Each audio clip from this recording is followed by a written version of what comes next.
1 May खालि बड'फा रुंसारि जादों आरो बड'फाखौ बयबो बे रुंसारि सानाव मान होनानै बेखौ बयबो सिबिदों।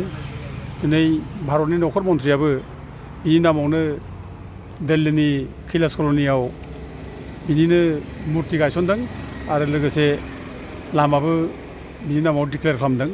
दा बेबायदि एथ' गोथार फोरबोआव जायखौ बर' हारियानो मडेल माने बर'नि आइकन होनना बुंनो लायो, रल मडेल होनना बुङो, बे बड'फाखौ दिनै सासे असमिया उग्रबादि, असमिया जाथियताबादि, सासे शभिनिस्ट असमिया रन्जित देखा मुंनि पाठशाला स्कुलाव मावनाय मास्टार, बियो बड'फा उपेन्द्र नाथ ब्रह्मखौ टेररिस्ट होनना बुंदों, बेखौ माने सन्त्रासबादि होनना बुंदों। बमा बारुदनि गेजेरजों गुबुन गुबुन जाथिनि गेजेराव मोनसे माने भयंकर मोनसे परिबेस लाबोदों होननानै बे ससियेल मिडियायाव बुंदों, गावनि फेसबुक पेजाव बुंदों। दा जों बेखौ मोननानै आसरित मोनदों। दा जायखौ जोङो बयबो बड'फा होननानै बनायबाय, जाय बड'फा बर'निनो हारिनिनो दैदेनगिरि, जायखौ बयबो गनायो, दा दिनै बे बड'फाखौनो जुदि बेबायदि एथ' गाज्रि बुंनो हाबायब्ला बे बर' जाथिखौ अफमान खालामनाय जाबाय, बर' जाथिखौ हेव खालामनाय जाबाय। बेनिखायनो बे मानसिया बर' जाथिनि सत्रु, बे रन्जित देखा बर' जाथिनि सत्रु। दा बेखायनो जोङो बे सत्रु रन्जित देखाखौ जोङो केस होनाय जाबाय। दहाय जों क'क्राझार थानायाव थांनानै केस फाइल खालामनाय जाबाय, FIR होबाय। दा जनजाति सुरक्षा मन्चजों लोगोसे जोंना बनसुनि दैदेनगिरि बिथांमोनाबो FIR खालामनाय जाबाय आरो मैया इतिमध्य ट्राइबेल स्टुडेन्टस इउनियनाबो केस FIR खालामबाय। दा जों बिनि एगेन्स्टै केसखौ जों बेयावनो दोनाब्लानो आरोबाव जों गुबुन गुबुन थानाफ्रावबो जों होगोन आरो जोंनि जिसिबां संगठननि दैदेनगिरिफोर दङ बिथांमोना होजोबगोन गुबुन गुबुन माने थानाफ्रावबो। बेनि थाखाय जों थियारि जानानै दं आरो लोगोसे जोङो बयखौबो खावलायो जे बेबादि बर' जाथि सत्रु बेखौ जोङो ल'लारै थानो होनो नाङा। दिनै जोङो बे माने शभिनिस्ट असमियाफोरनि थाखायनो, गरामि असमियानि थाखायनो, दिनै उग्रबादि असमियानि थाखायनो बर' जाथिया गोदोनिफ्रायनो नासयजाबोदों, हेव खालामजादों, जेरावनो मोनो बेयावनो सै सै लै लै खालामजादों। जों जायगा मोनाखै मोजाङै, जों थांनानै थानो हायाखै मोजाङै, जोंखौ सुख सान्थि जोंखौ दोनाखै। दा जोंखौ बिदिनो हेव खालामदों, मुगैदों। आरो दिनै बड'फा उपेन्द्र नाथ ब्रह्मआ जिउ गोमानानै थांबाय, रुंसारि जालांबाय। बे रुंसारि जानायखौबो दिनै सान्थि दोननो होला बिसोरो। दानि एथ' गाज्रि, एथ' मुगैथाव। दा ओंखायनो जों दिनै दसे आगोल रन्जित देखानि जोङो फुथ्लाबो सावनाय जाबाय। दा जों बिनि गेजेरजों जों मिथिनो सानदों जेसेबां बर' माने जाथि बिर'धि, बर' जाथिनि हेंथा, बिसोर जाहाथे सत्रुफ्रा मिथियो जोंनि सेन्टिमेन्टखौ जाहाथे बिसोरो गनायो, रेसपेक्ट खालामो, बेखौ मिथिदों। ओंखायनो दिनै बिनि बेरेखा जोङो फुथ्ला सावनाय जाबाय। दा गोदो गोदायनिफ्रायनो बर'फोरखौ जेरावबो थाङो बेयावनो बे हारसा जाथिया मुगैबोदों, नेवसिबोदों। जोंखौ न'आव थांहोआखै, जाहोफायाखै, थाहोफायाखै, सुवा गोनां जाथि होननानै जोंखौ जेराव मेरावनो माने अयथासार खालामबोदों। खाथिबा मारिबा म्लेच्छ करिबा बुन्दामार होननाय बे रन्जित देखानि बंस', बे शभिनिस्ट एसामिस कलिता ग्रुपनि मानसिफोर, बिसोरो जोंखौ बिदि बुंबोदों, सिगिबोदों आरो सिगिनानै जोंखौ बिदिनो माने दबथायनानै जाबोदों। बेखायनो दिनैनि दिनाव जों बे बर'फ्रा गिग्रा मानसि नङा, गिया। जों अननायनि बेरेखा जोङो जुजिगोन, अननायखौ जों दिनै माने गादबगोन। दा जों खावलायदों, दा जों जायनाखि आफादफ्रा जों दिनै केस होबाय, बेनो साफिसियेन्ट नङा। जों केस होगोन, जों ट्राइबेल एट्रसिटि एक्टनि आन्दाराव जों जायनाखि केस होबाय, बेजों लोगोसे जों खावलायनो लुबैदों। दा दिनै बेखौ जुदि एरेस्ट खालामनांगौब्ला माने जों केस होनायनिल' दरखार गैया आसलथे।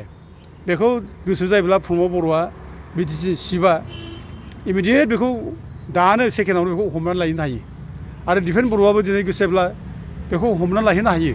मानोना बिसोर गभर्नमेन्टनि मानसि, गभर्नमेन्ट मानसि जानाय हिसाबै बिसोरो बिनि सायाव इमिडियेट एक्सन लानो हायो। दा बिथांमोनहा माखौ नेनो हादों जों बुजिनो हाया। बे दाहालागै एरेस्ट जानांसिगौमोन।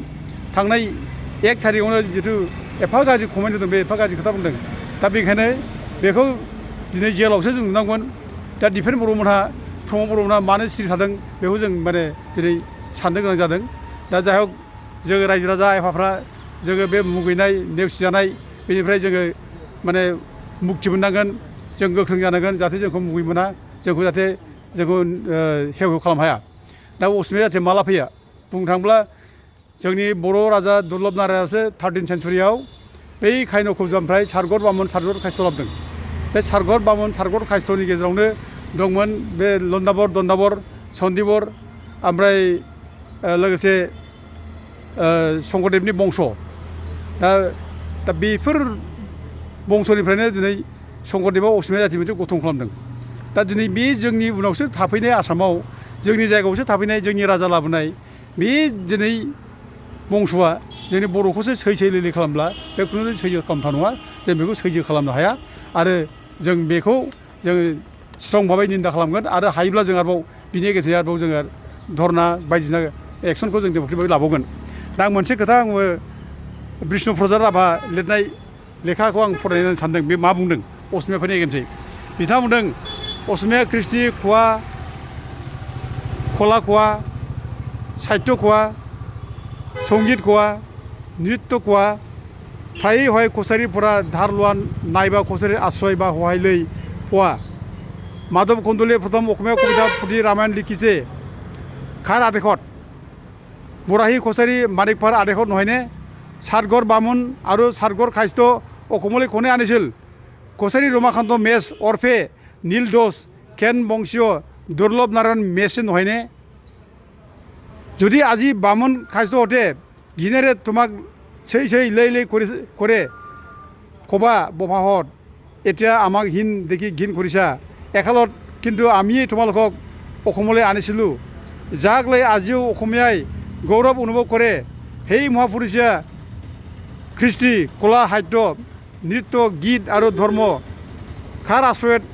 আৰু অনুপ্ৰেৰণাত ৰচিত আৰু গঠিত হৈ অসমীয়া জাতি সঞ্জীৱিত কৰি আছে কছাৰী হাৰিয়া মেছৰ নাতিয়েক নৰনাৰায়ণ নহয়নে থাকে কিছু কোনেও তোমাক অৱহেলা কৰিব নোৱাৰে যদিওবা কৰে সি নিজেই অৱহেলিত হ'ব সেইকাৰণে কওঁ শুনা কছাৰী জাতি জীয়াই থাকিলে অসমীয়া জাতিও জীয়াই থাকিব কছাৰী জাতি মৰিলে অসমীয়া জাতিও মৰিব আৰু লগে লগে পৃথিৱীৰ বুকুৰ পৰা অসম নামও চিৰকাললৈ মচ খাই যাব কাৰণ বৰ্তমান অসমৰ কছাৰী প্ৰাচীন কামৰূপৰ পৰা কামৰূপীয়া আৰু আজিৰ অসমৰ আচল অসমীয়া बेखौ लिरदों बिष्णु प्रसाद राभा रचना सम्बर लेखायाव दा बिनि पेज नाम्बारा जाहैबाय 948 पृष्ठा दा बिदि गोबां लिरनाय दं जे असमियाफ्रा माला फैया बिनि सोमोन्दैनो दा आं बेफोर लेखायाव गासिबो साम इम्पर्टेन्ट quotations रिगार्डिं दा हिस्टरिकेल बेकग्राउन्ड बड'स बेयाव बर'नि हिस्ट्रिफोरखौ आं गासिबो लिरफानाय दोनदों बेयावनो मोनजोबगोन